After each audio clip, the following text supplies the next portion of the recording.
Welcome to week number 15 of our journey, our 19-week series, so we're into the home stretch now. Hopefully you all picked up an outline when you came into the room this morning. They're available at the table that you would have walked by when you came in. Find a place to sit at one of our tables and let's get right at it. Remind you, what are we doing here? We're going through studying verse by verse the Gospel of John. What does the word gospel mean? It's a word which is combines, it's a hybrid document, a gospel. It's a first century Greco-Roman biography combined with a sermon, if you will, about Jesus, the life of Jesus. And it's a whole genre of literature, a gospel. And check out some of our other teachings on this where we unpack, particularly check out week 1 if you'd like to know what a gospel specifically is and the rules for a gospel. The author, we believe, is John, son of Zebedee, one of Jesus' closest disciples. James, Peter, and John were Jesus' 3 closest companions. And we believe that he wrote this gospel. It's his gospel. Now, the context of today's passage is we have looked at the events that took place during the final week of Jesus' life on earth. That's what we're looking at right now. We have entered into the final week of Jesus' life on earth. Last week, Dr. Mick Nelson filled you in on the triumphal entry of Jesus into the city of Jerusalem and that what that triggered. Jesus is now coming out in the open with his messianic claims because he's now prepared for the onslaught that he knows that will bring. He's done all that he essentially needs to do up till this point. Now, his public ministry has concluded, meaning everything teaching-wise from now on, essentially, in John's gospel, is essentially between Jesus and his followers. So it's all about now Jesus' final instructions to his followers. And we come up to where John chapter 13 in the Gospel of John. And as your outline says, John first sets the scene. He first sets the scene. Now think about this with me for a moment. If you knew that tonight would be the last night on earth you will have with your closest family and friends, if you knew that your dinner this evening was the last dinner you would ever have with your family and friends, they don't know it, but you know it, would you do your best to be specific about what you said and how you acted at that meal? Would you be more intentional about what you did and said at your last supper with your closest companions and family members? I dare say that you would. Well, that's exactly the situation Jesus has here. This is what we now refer to as the Last Supper. We know it. They didn't know it. Jesus knew it. They didn't know it. And so what he's about to do here in this passage is intentional. This is the penultimate moment. This is the big moment that he knows is going to be etched on their minds. This is going to sum up everything he's been trying to tell them about the kind of people that they should be moving forward. So we need to pay very careful attention to what Jesus says and does here. So first he sets the scene. Let's read the first 5 verses of chapter 13. It was just before the Passover festival. Passover is when they celebrate when the angel of death passed over them in Egypt as they were delivered from Egyptian bondage. Jesus knew that the hour had come. Underline the word knew in your Bible. Jesus knew that the hour had come for him to leave this world and go to the Father. Having loved his own who were in the world, he loved them to the end. The evening meal was in progress, and the devil had already prompted Judas, the son of Simon Iscariot, to betray Jesus. Jesus knew that the Father had put all things under his power, and that he had come from God and was returning to God. So he got up from the meal, took off his outer clothing, and wrapped a towel around his waist. After that, he poured water into a basin and began to wash his disciples' feet, drying them with the towel that was wrapped around him. As your outline says, he makes it clear that Jesus is in control of the coming events And Jesus' love is unaffected by outside influences. So John makes it clear. A couple times he says, Jesus knew, Jesus knew, Jesus knew. So he makes it clear that Jesus is in control of the coming events.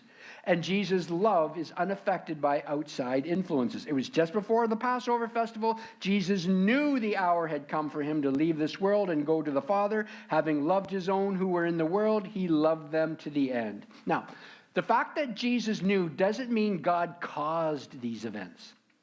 Like a puppet master putting words in the mouth of a puppet, forcing the puppet to act in a certain way. That's not what this is saying.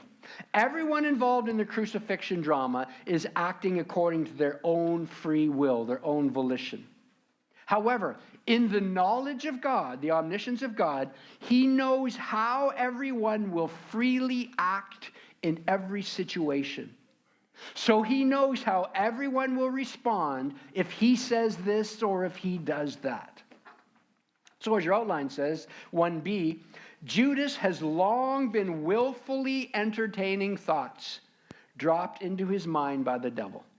Judas has long been willfully entertaining thoughts dropped into his mind by the devil. Reread verse 2. The evening meal was in progress, and the devil had already prompted Judas, the son of Simon Iscariot, to betray Jesus. That word prompted, it's not the translation of just one word in the original Greek, but it's a phrase in the original language. John literally wrote, the devil tossed into the heart of Judas. Tossed into the heart of Judas. So, there essentially, we taught on this before in different contexts, but there's essentially three sources of a thought. The source can have a, no, I won't put that. The source can have it can be a human source.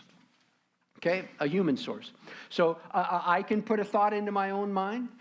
You can put a thought into my own mind. Right now, I'm putting thoughts in your mind. Purple elephant. There you go. See, I just put a purple elephant in your mind. I put that thought there. It's a human source. So a thought can have a human source. It can have a divine source. God can place thoughts in your mind. God himself, the Spirit of God, can put thoughts in your mind. We've taught on this when we talked about how to hear from God in the series, How to Hear from God. And then, thirdly, there can be a demonic source. Okay? A demonic source. The enemy can put thoughts in your mind. Now, understand this. Satan cannot read your mind. Satan right now does not know what you're thinking. He's not omniscient. So he can't read your mind, but he can put thoughts in your mind. I can't read your mind, but I can put thoughts in your mind. And I can presume or assume what you're probably thinking and act accordingly. Okay? And so in this instance, that's what happened. Satan has been putting thoughts in the mind of Judas. He's not making Judas do anything, but he's prompting Judas. He's watching how Judas is acting. He's presuming what Judas is probably thinking. And he's seeing Judas stealing money from the coffers. Remember, we read that in the Gospels. So he knows the kind of person Judas is by watching him. So, setting the scene. Jesus is in control. He knows what's about to happen, what is happening. Judas has been willfully entertaining evil source thoughts. And letter C on your outline, John reminds us of Jesus' divine status and mission. John reminds us of Jesus' divine status and mission. Reread verse 3. Jesus knew that the Father had put all things under his power. So he's not being forced into anything. He knew that he had all power and that he had come from God and was returning to God. So Jesus was not panicking or feeling like things were going off the rails. He knew that everything was going according to plan. And 1D on your outline, John informs us that with full awareness of his divine status, Jesus does the work of a slave. With full awareness of his divine status, he is God in flesh, Jesus does the work of a slave. Reread verses 4 and 5. So, knowing all that he knew, he got up from the meal, took off his outer clothing, and wrapped a towel around his waist. After that, he poured water in a basin, began to wash his disciples' feet, drying them with the towel that was wrapped around him. Now, our modern minds have no clue what is going on here. we have no clue of the cultural depths to which Jesus just plunged. What Jesus is about to do was literally unthinkable to a first century mind.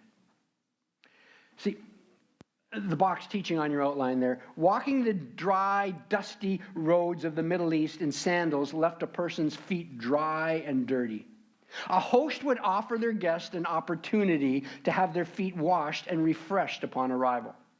As your outline says, this task, when not done by yourself, was reserved for the lowest level on the societal ladder, the lowest of slaves. So even not just any slave would do this, only the lowest of the lowest slaves were assigned this task.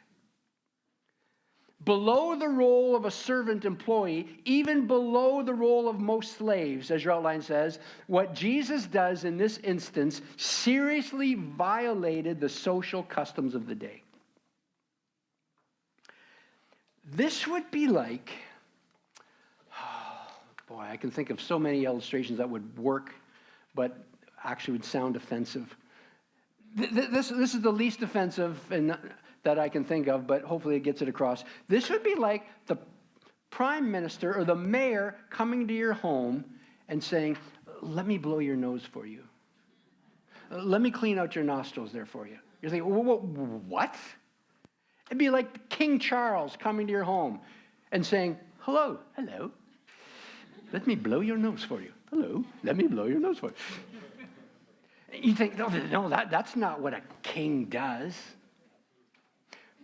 But that's exactly what happened. Jesus takes on the appearance and the role of the lowest of household slaves. He kneels at their feet and he's starting to wash their feet. Now, what would have happened is they all went up into this upper room. We're surmising here, but the disciples would have gathered into this upper room, and as you came into the room, you'd see the basin for the foot washing and the towels and so on, and you'd be thinking to yourself, I'm sure, because they were competing with each other, but who'd be the greatest, remember? And so I'm sure they walked in and they see the basin, they're thinking, so who's going to wash our feet? And they're thinking to themselves, well, I'm not going to do it. I'm not going to be the foot wash guy. I'm too important to do that. And none of the others seem to be doing it. It's like when you're at home and you got a big family gathering and nobody does the dishes. And you're thinking, well, I'm not going to be the one stuck doing the dishes. And that's kind of what's happening here. Who's going to? I'm not. So they're all going to say, well, forget it. I guess we're going to sit around with stinky, dry feet. And they're sitting around the table at the Last Supper. And so they're leaning in with their feet sticking out, smelly, dry, of course, and thinking, all right, I'll sit at the meal with dry, stinky feet. So be it. But I'm not going to be the one to be the slave of everyone else. No way. So Jesus does what no one else was willing to do. And in doing this, he burns an image into their minds. So, as your outline says, number 2, Jesus then, as he's about washing their feet, Jesus interacts with Peter. He interacts with Peter. Let's pick it up at verse 6. He came to Simon Peter, who said to him, Lord, are you going to wash my feet? Jesus replied, you don't realize now what I'm doing, but later you'll understand. No, said Peter, you shall never wash my feet. Jesus answered, unless I wash you, you have no part with me. And this is classic Peter, all or nothing kind of a guy. Then, Lord, Simon Peter replied, not just my feet, but my hands and my head as well. Jesus answered, those who have had a bath need only to wash their feet. Their whole body is clean, and you are clean, though not every one of you.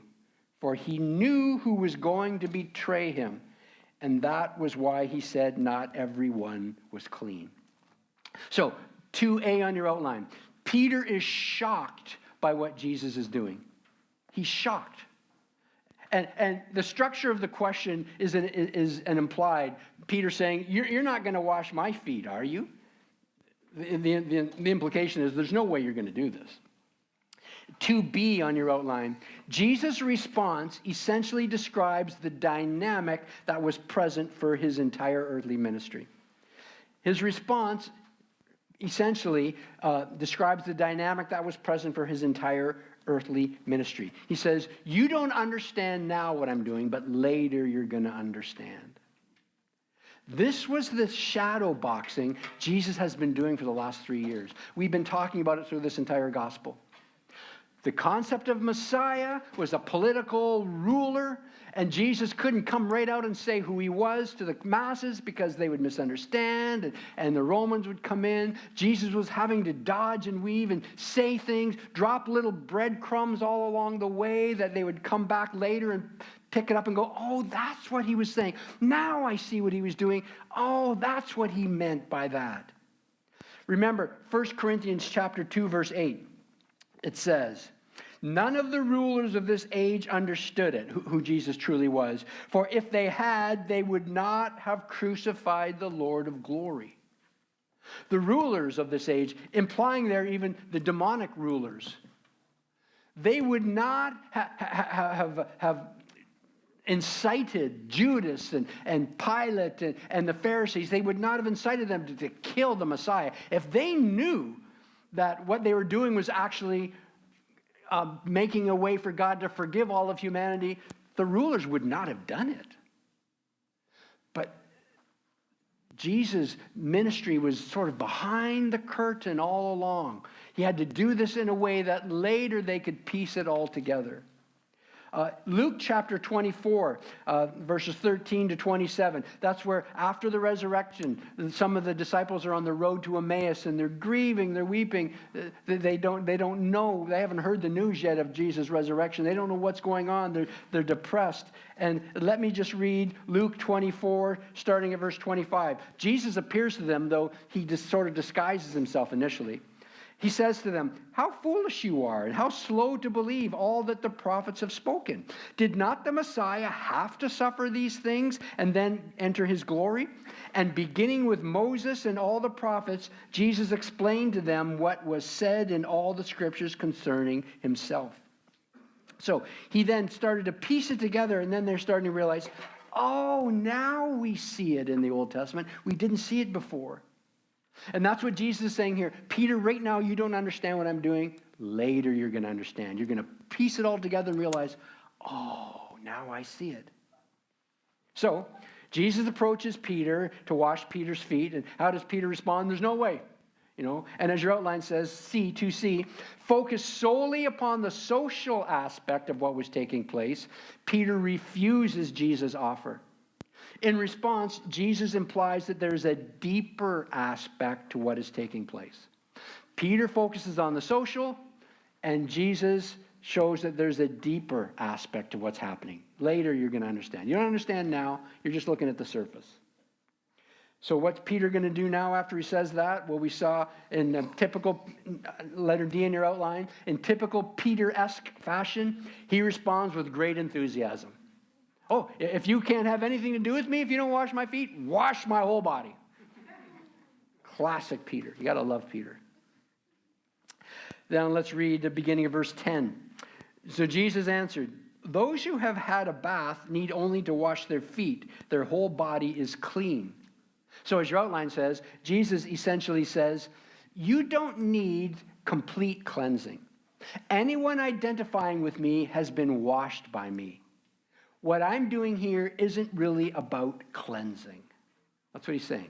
You don't need complete cleansing. Peter says, wash my whole body. Jesus said, no, actually, you don't need a complete cleansing. Anyone who's associated with me has already been cleansed, is being washed by me.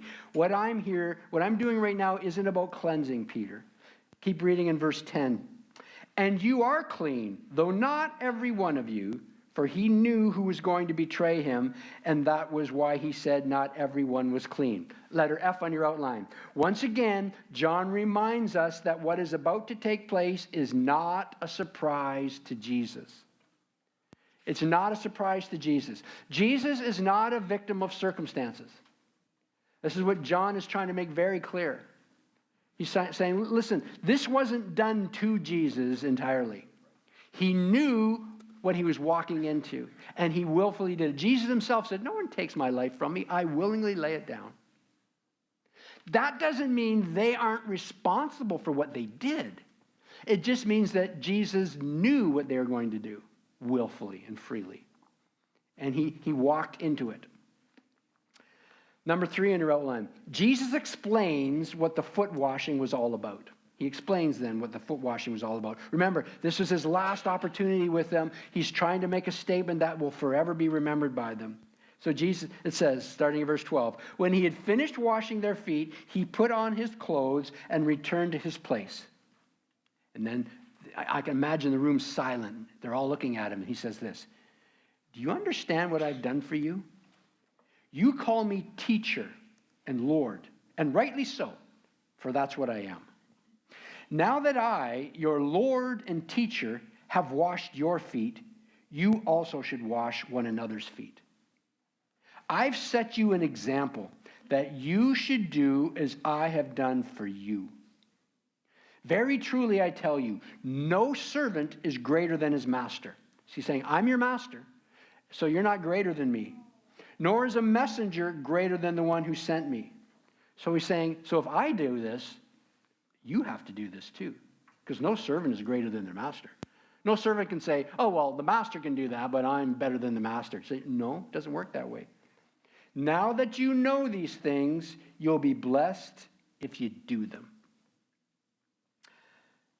So, as your outline says, 3a, Jesus implies that his actions had a deeper symbolic purpose and meaning.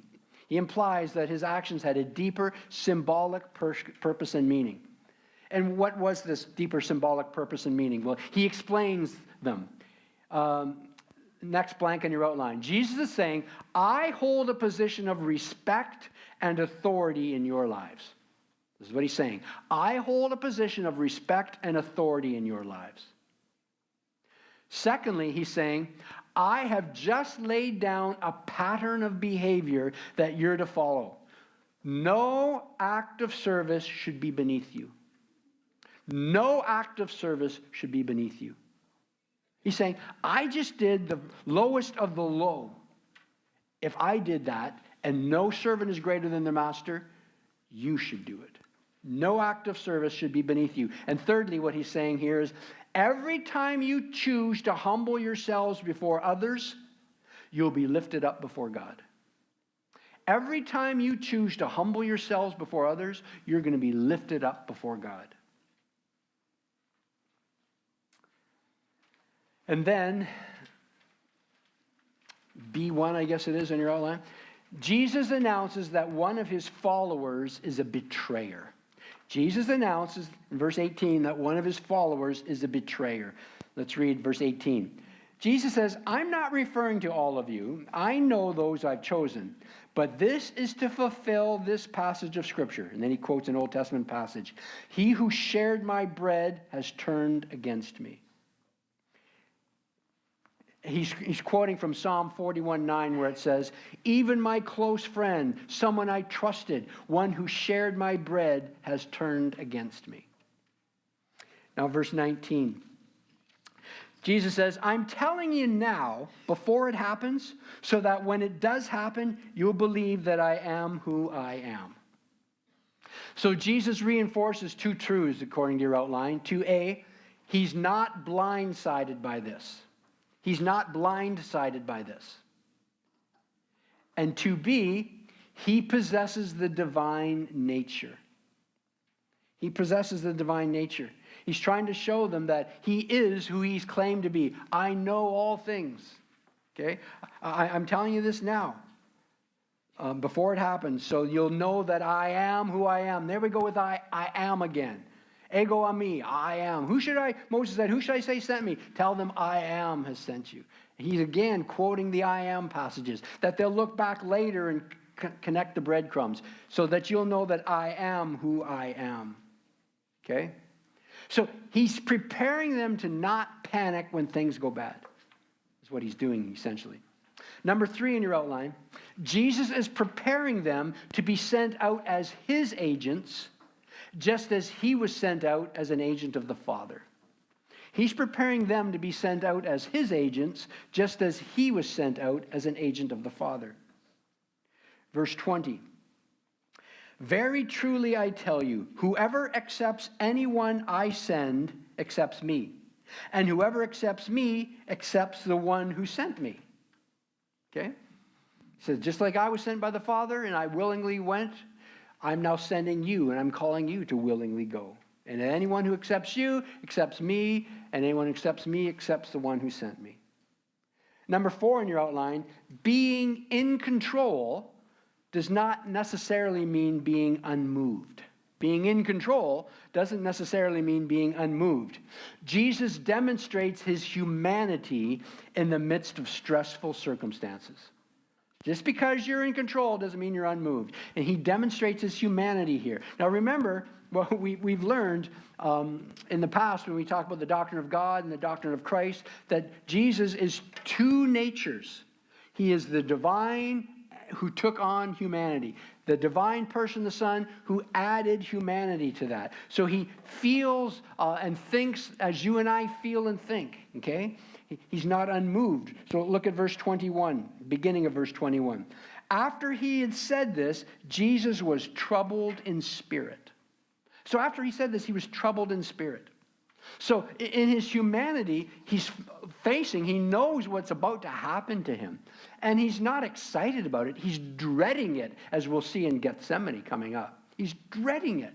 And if there's any way to avoid it, he would. But ultimately, he realized there is no way to avoid this and still fulfill my mission. So that's why he says, not what I will, but you will, Father. Then number 5, Jesus publicly announces that his betrayer is in the room. He publicly announces that his betrayer is in the room. Again, verse 21. After he had said this, Jesus was troubled in spirit, and he testified, very truly I tell you, one of you is going to betray me. Number 6 in your outline. His disciples were shocked and confused by Jesus' announcements. They're shocked and confused by his announcement. Look at verse 22. His disciples stared at one another, at a loss to know which one of them he meant. So who is it? They're looking around. Maybe they got some guesses. I bet you it's him. I bet you it's him. Let's pick it up, verse 23. One of them, the disciple whom Jesus loved, remember that phrase, was reclining next to him. Simon Peter motioned to this disciple and said, ask him which one he means. Leaning back against Jesus, he asked him, Lord, who is it? Now, to understand how this would have looked, when we picture the Last Supper, we picture Leonardo da Vinci and the table, and they're all facing the camera. That's not how they were sitting, okay? They would have been sitting probably in a U shape like this, so the servants would have had room to come in, and they would have been sitting here with their legs extended, leaning. I'm an excellent artist. Leaning against the table, so they're laying down like this. And so, if this is Jesus, and this is the disciple whom Jesus loved, which we later surmise is John, the author of the gospel, John sort of beside him, and he leans against Jesus. So he leans in and says, Jesus, who are you referring to? So probably it sounds like Peter would have been right here perhaps. Hey, John, ask Jesus who he means. That's what's going on here, okay? So, as your outline, verse 25, do we go all the way to 25? Leaning back against Jesus, he asked him, Lord, who is it? Now, this is the first time the term the disciple whom Jesus loved is used in this gospel. This phrase pops up again at the end in John 21, verse 20 and 24, describing the unnamed author, okay? And from this passage, we learn two things. A, on your outline, this disciple is one of the 12. So this disciple, whom Jesus loved, is one of the 12. The author of this book is one of the 12. And secondly, this disciple is in a position of privilege in relationship to Jesus. So he's one of the real close 3, Peter, James, John. We know it's not Peter. It's either James or John by the looks of things, right? Number 8 on your outline, Jesus quietly and discreetly answers the question posed to him. So he quietly and discreetly answers the question that was posed to him. Read verse 26. So Jesus, who is it? Jesus answered, it's the one to whom I will give this piece of bread when I have dipped it in the dish. Then, dipping the piece of bread, he gave it to Judas, the son of Simon Iscariot. So only John heard this. So as your outline says, number 9, This moment appears to be the tipping point for Judas. He went from initially pondering to finally deciding. He goes from pondering to deciding. At this moment, he surrenders his will to the devil. It's that he'd been thinking about it up till now. Now he moves from thinking to actions. It was Einstein who said, thoughts are actions in rehearsal. And so he's been thinking about this for a while, and now he's ready to act on it. Look at verse 27. As soon as Judas took the bread, Satan entered into him. Okay? Now understand this. Satan is not overpowering Judas. Satan is responding to Judas. Judas has made the decision. That's when, in his will, he's made this decision. And then number 10 in your outline. Jesus instructs Judas to get on with it. Judas responds by departing, and the others are oblivious to what's taking place. So Jesus instructs Judas to get on with it. Judas responds by departing, and the others are oblivious to what's taking place. Let's read verse 27 to verse 30. As soon as Judas took the bread, Satan entered into him. So Jesus told him, what you're about to do, do quickly.